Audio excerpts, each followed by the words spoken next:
Oh, this is strange. More enchantment for us, but apparently there are also a dark green flag, and that's either Pangea Scouts or some leftover from man. But I can't imagine this.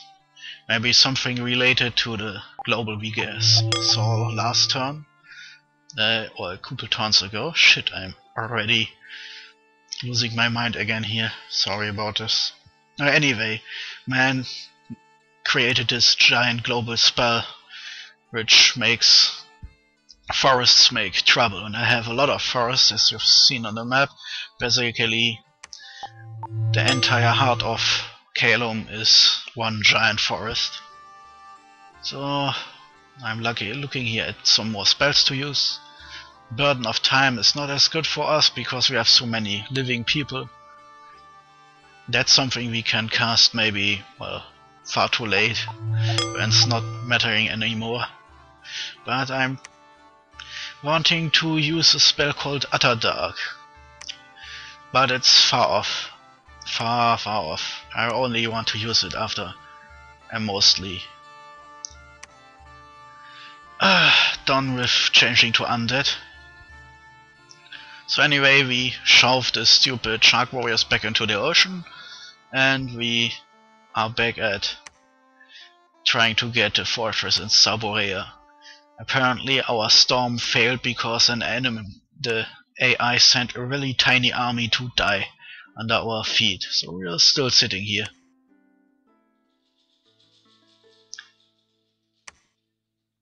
And is this Miglan? Yes, of course it is. It's Miglan besieging our army, but we got in. Man, that was confusing. So first we won and took the fortress, then Miglan sent another army to reoccupy the fortress. Okay. Sometimes I really don't understand the AI. They have, as it seems, multiple large armies to really hurt me, but instead they sent like 50 guys. Well, I won't complain, but there's a reason why in our multiplayer games an AI nation doesn't really count anymore. It's more like a feeding ground. There are cases where players are reviled because they have built giant empires but then suddenly go AI, leaving basically a suddenly nurtured enemy as a feeding ground for everyone close by, which is seen as a bit unfair, since if you're smart enough you suddenly gain immense power just by being near to someone who went AI. Yes, as I thought, there is a second giant stack of units, and the AI just sent like 50 guys, and a little tiny troop into this leftover province between us and Bogoros. It's kind of strange. So here I am trying to at least besiege that underwater fort so we can get anything. Yeah, we have several defeated players. Three are only AIs, and two of the AIs are nearly dead anyway. I guess we are slowly getting to, in a normal game I would call this already late game, but since it took a while to bring our research up to speed to compensate for the settings.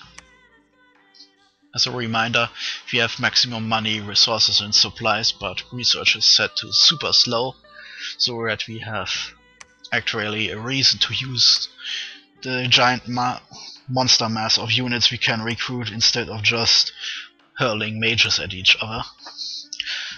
And because of this, it took this entire time for our research efforts to amass enough points to matter. Now slowly we have all those mages, and in cases like mine, forged crap to make some research faster.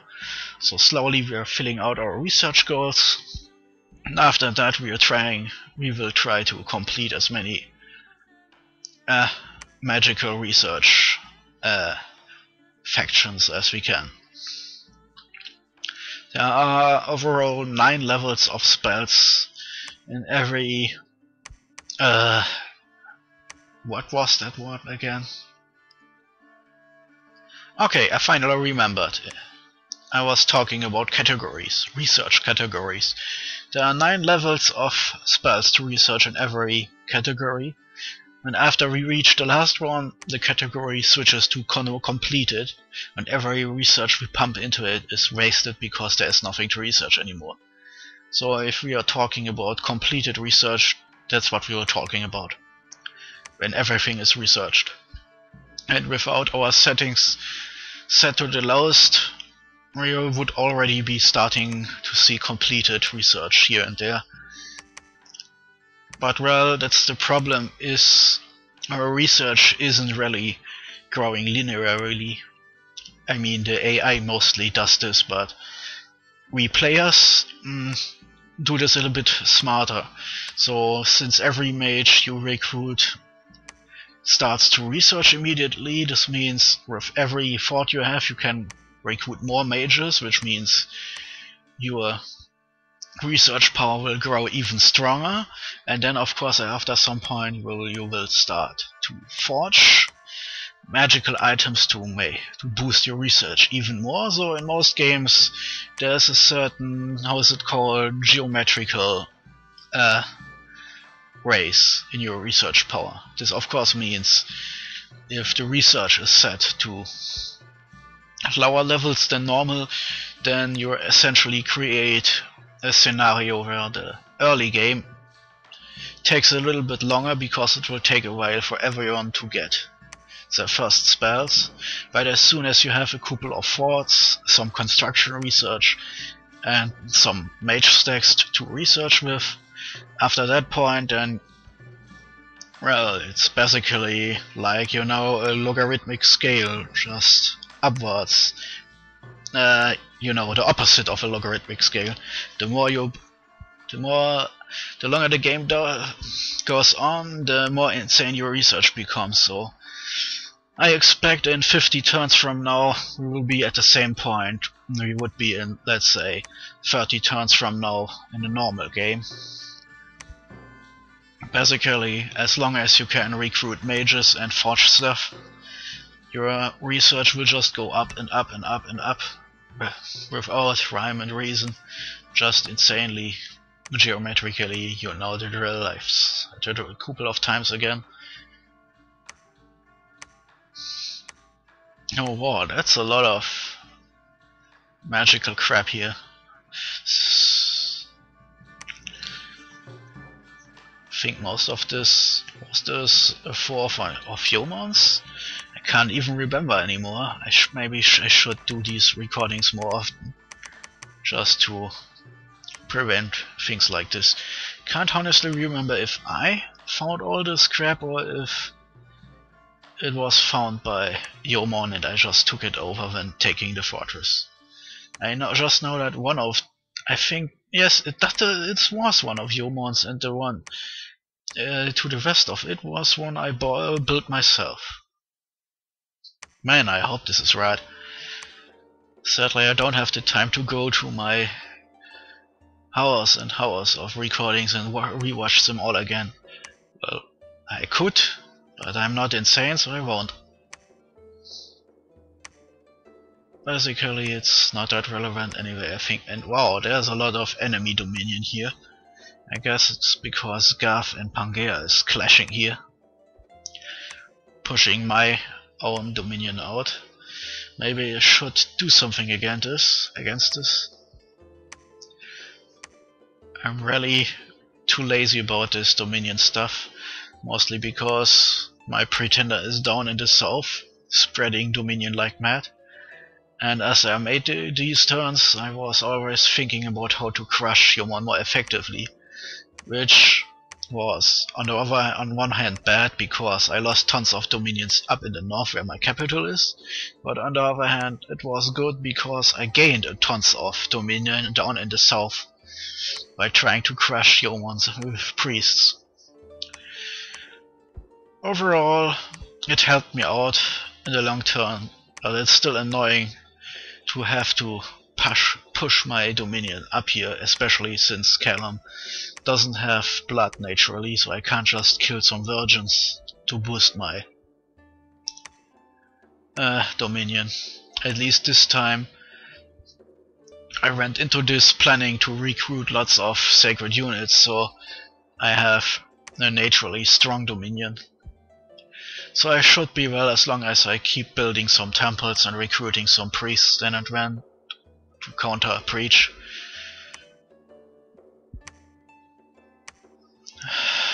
Ah yes, exactly. As I was speaking about temples, I think I should also start to build temples down here in ex-Mictlanland. That's a lot of resources. I don't think my northern provinces have that many, 649. It's one of the effects of this game, combined with my Dominion, which has lots of growth. Growth basically makes your population slowly grow. Naturally it wouldn't grow, and with death scales it would shrink. And yet the more population you have, the more resources, supplies and tax income you have. It's kind of neat. Of course, as a deaf nation I don't exactly need it, but you never know. Okay, here now I'm trying to recruit some Shamblers, but as you can see I'm kind of unsure on how many I actually want, because Shamblers are another trap unit with a very situational use. Basically they have even more hit points than Palerons. They can hit marginally better, but they have, I don't think, like 0 protection or something. They don't have any armor or stuff, so they are basically just large sacks of hit points there to absorb hits. Enough, not much more. And at 50 gold they are also kind of expensive for how useless they are. One thing Shamblers are good at are beating up some of the weaker standard underwater units, and that's it. And since they have more than one eye, they are also better at hitting stuff. And again, that's it. It's kind of dumb, really. By recruiting Shamblers, I get a feeling I'm hurting myself again. Now I have 2 stupid units to try to beat up human super units underwater. Let's see if that works better. Ah yes, can you see the moment I found the shortcut to do this faster?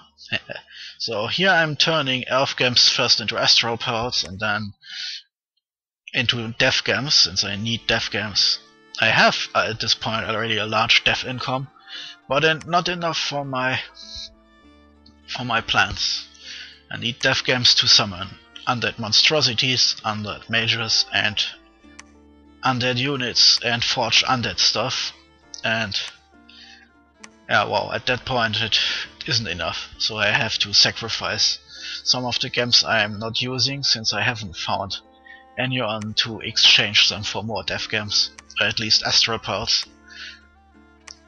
Death Gems, what my neighbors have, they use for themselves, and Astral Pearls are something everyone needs, so it's kind of hard to get them. Well, that's it. As I see, I'm still recruiting giant elephants with hairs, just for the heck of it. I'm not... hopefully I learn better during the next turns. But well, I'm still beating up AI, but as soon as this AI crap stops, I have to find a way to kill all those stupid mammoths, after all I have to pay upkeep for them. And the turn is over. Until next time, Lipluini out.